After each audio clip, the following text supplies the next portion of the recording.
Hi, and welcome back to Focal Point AFR talking here this first hour about the decline in religious affiliation in America. What is the explanation for that? The rise in the number of people who are religiously unaffiliated. 78% of the American people identify as Christians. We are a Christian nation. Pew Research says it. But also they note that the number of unaffiliated Americans has risen from 8% in 1990 to about 16 to 18% today. And they dwarf every other religious affiliation category you can find. Jews are next, 1.2%. Everybody's less than 2%. Muslims less than 1% of the American population. There's no reason to let a tiny minority like that push us around. I mean, it's just absurd. It's ridiculous. It's like a mouse sort of telling an elephant what to do. So just kind of absurd, but political correctness kind of rules the day. And then we're talking about Jeb Bush's claim that illegal immigration is really an act of love, and like to get your reactions to that. Let's grab one clip before we get back to the phone calls, 888-589-8840. This is Thomas Friedman. He's a left-winger writes for the New York Times, and he is talking in this interview about Hillary Clinton as a possible candidate in 2016. Jeb Bush, people are kind of fantasizing in the media about a Jeb Bush-Hillary Clinton matchup. It's going to be Bush and Clinton all over again. Media salivates over that prospect, another Bush-Clinton matchup. And Hillary Clinton served for 6 years as the Secretary of State. And we read from the report issued by the Inspector General of the Secretary of State's office that the Secretary of State, that department, the State Department, spent $6 billion over the last 6 years, and they have absolutely no idea where it went. $6 billion. That's a lot of money. I mean, it may not sound like a lot because it's got the number 6, and that's a one-digit number, but $6 billion with a B dollars that they have wasted. They've squandered. They've spent it, but they don't have any idea where it went. Well, who was in charge of the Secretary of State? Who was in charge of the State Department for the last 6 years, the exact period that the Inspector General is talking about? Well, it was Hillary Clinton.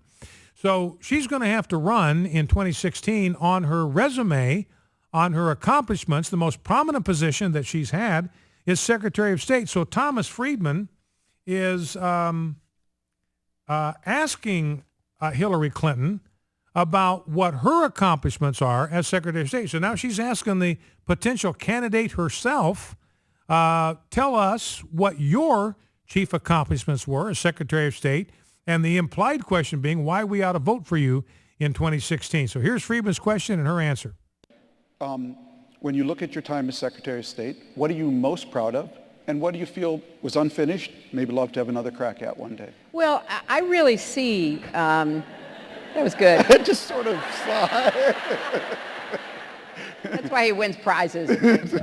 I really see my role as secretary, and in fact leadership in general in a democracy, as a relay race. I mean, you run the best race you can run. You hand off the baton.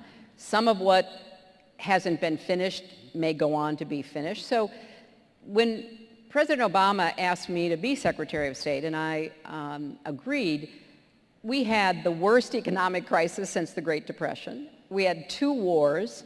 We had continuing threats from all kinds of corners around the world that we had to deal with. So it was a perilous time, frankly.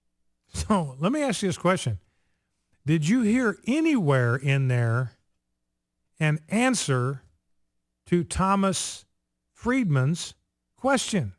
His question was, what are you most proud of? Did you hear an answer to that question? Did she identify anything that she could list as something she was proud of? She did not answer that question. She's got no answer to that question. Wasted $6 billion. They got no idea where it went. The Benghazi thing completely botched. We've got stories in the stack about the CIA station chief saying, look, we reported right away that it was a terrorist attack. We provided an extensive report a day before Susan Rice went out and lied on 5 Sunday morning talk shows the administration, Hillary Clinton, the Secretary of State, the State Department knew, the administration knew a full 24 hours before Susan Rice went out there and lied through her eyeballs to the American people that it was a protest, it was a demonstration triggered by this video, and it just got out of hand. And the CIA guy on the ground in Libya says, no, it wasn't anything like that. There was no demonstration. There was no protest. This was a terrorist attack from Jump Street. So she's got that on her resume. And, she can't even answer the question how her time as Secretary of State would outfit her, equip her, qualify her to be the President of the United States. Well, let's grab a couple more phone calls. Let's begin with Shane in Tyler, Texas. Shane, welcome to Focal Point. What's on your mind? I wanted to comment on the reason for no religious affiliation. Yeah. Mm-hmm. People. I believe it's largely due to, yes, their upbringing, like you mentioned, but it's because they're brought up in public schools.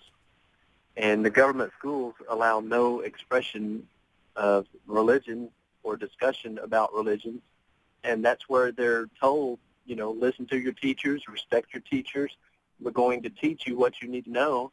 And if you don't learn anything about religion, it must not be important. Well, I think that's a great point that you make. And, you think about how far we have come since 1787 when we are talking about the role of education in our culture. Because you go back to 1787, this is the same Congress now that created the Constitution. 1787 now, they produced the Northwest Ordinance. And right in the Northwest Ordinance, there's a clear statement. I'll see if I can find the exact words. But the Northwest Ordinance talks about the fact that both religion and morality are necessary for good government, and therefore education and the means of education will always be encouraged. And when they had new territories they were setting up or new plots of ground they were going to award for townships and so forth, they said, look, you got to set aside one square, whatever they called those segments, those towns, you got to set aside one of those for the cultivation of education and another for the cultivation of religion, a place to build a church and a place to build a school. And the reason we are encouraging education is because it's a means by which religion and morality can be sustained, and they are necessary. So it's very clear that the founders considered that education, public education, was going to be a means of instilling moral values and religious principle into the lives and hearts of young Americans. As Shane has pointed out, they become anything but that now. They're just indoctrination centers. I got a story in the stack where the ACLU actually weighed in on behalf of a kid who was being told he couldn't read his Bible on his own time after school. In fact, the teacher tried to take his Bible away.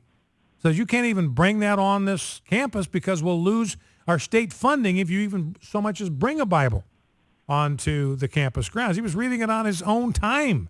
And to their credit, the ACLU, believe it or not, intervened in that case and wrote a letter to the school and said, look, you got to back off here. He's got First Amendment rights to read the Bible on his own time. And so they did. They did back away. But that just shows you how we've gone from where, because of the importance of religion and morality, education will always be encouraged, to the point where now, school authorities are absolutely spooked by the thought that anybody anywhere on any school campus anywhere might be enjoying some remote aspect of religious liberty. All right, Shane, listen, I appreciate the call. Let's grab a call from Tom in Dallas, Texas. Tom, Dallas, Texas, welcome to Focal Point with Brian Fisher. What's on your mind? Hey, Brian, I'm going to just make a couple comments, and then you can comment. As far as this being a Christian nation, yes, sir. 78% of people polled might call themselves Christians. However, this nation was created by people who were deists, Thomas Jefferson and Benjamin Franklin. Well, Tom, I'm going to have to stop you right there. I'm going to have to stop you right there because what you were saying is simply flatly untrue. Are you aware, Tom, that of the 55 framers of the Constitution of the United States, 52 of them had taken an oath before Almighty God, subscribing to a belief in what we would consider today to be an evangelical statement of faith, an oath, my friend, back when oaths actually meant something. So this nation was founded, created, our Constitution was crafted by Christians, 52 out of the 55. You might have one deist in the mix, but 52 of the 55 bona fide, certified conservative Christians in their worldview. Then how do you explain the fact that we elect the president that we have? If 78% of the people are Christian, they're showing up at the polls, so it's counterintuitive to believe that we live in a nation of Christians. And as far as your Supreme Court thing, in 1892, 30 years earlier, the Supreme Court had ruled that Dred Scott was not a person, and they started the Civil War. So not a very good track record for the Supreme Court. Now, how do you feel about Roe v. Wade, Tom? Are you okay with Roe v. Wade? Absolutely not. Okay, so you believe they made a mistake with Roe v. Wade. What about... They made a mistake with Dred Scott. They Right. made a mistake with Roe v. Wade. Right. They made many mistakes. Right.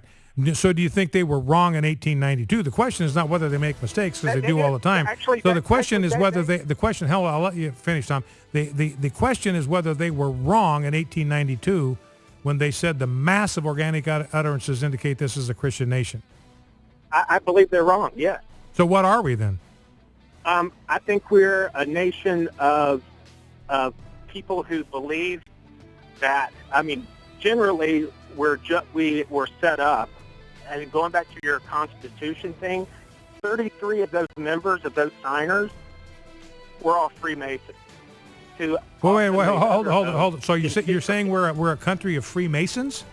That's what we are, as a Freemason country? We're a secular nation is what we are. All right, Thomas, I got to let you go. We're up against a hard break here. Got news coming up. Focal Point, AFR Talk. Stay with us. We'll be right back in 5 minutes. Don't go anywhere.